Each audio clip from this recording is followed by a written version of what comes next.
নমস্কাৰ ফাৰ্মাৰ বন্ধু বান্ধৱীসকল। এয়া বৰ্তমান মই আছোঁ ফাৰ্মত।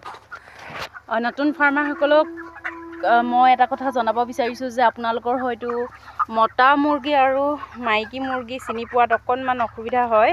এতিয়া ডাঙৰ হ'লে বাৰু চিনি পোৱা যায়, কিন্তু অলপ সৰু হৈ থাকোঁতে অকণমান দিগদাৰ হয় চিনি পাবৰ কাৰণে। সেইটো কাৰণে মই আজি আপোনালোকক দেখাই দিছোঁ কোনটো মতা মুৰ্গী। এইটো দেখিছে, এইটো হ'ল মতা। এইফালে চাওক, সেইফালে দেখিছে, এইফালে ট্ৰেইন গৈ আছে। আমাৰ ফাৰ্মখন ট্ৰেইন লাইনৰ একেবাৰে কাষত এইটো গ'ল।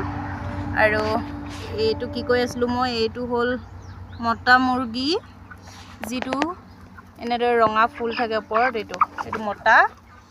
আৰু এইটো হ'ল মাইকী, দেখিছে মাইকী। এইফালে এনেকৈ অকণমান পাখিবিলাক অলপ বেছিকৈ থাকে, আৰু মতা মুৰ্গী পিছফালে পাখি খুব কম থাকে।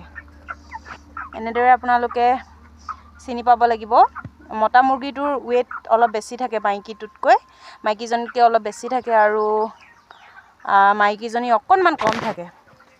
ফাৰ্মত মতা মুৰ্গী আহিলে বেছি ভাল, ফাৰ্মৰ ৰিজাল্ট ভাল হয়, যিহেতু ৱেইটটো বেছি হয়। ৱেইটটোৰ ওপৰতহে আমাৰ ফাৰ্মৰ ৰিজাল্ট নিৰ্ভৰ কৰে। গতিকে আজিলৈ আহোঁ, ধন্যবাদ।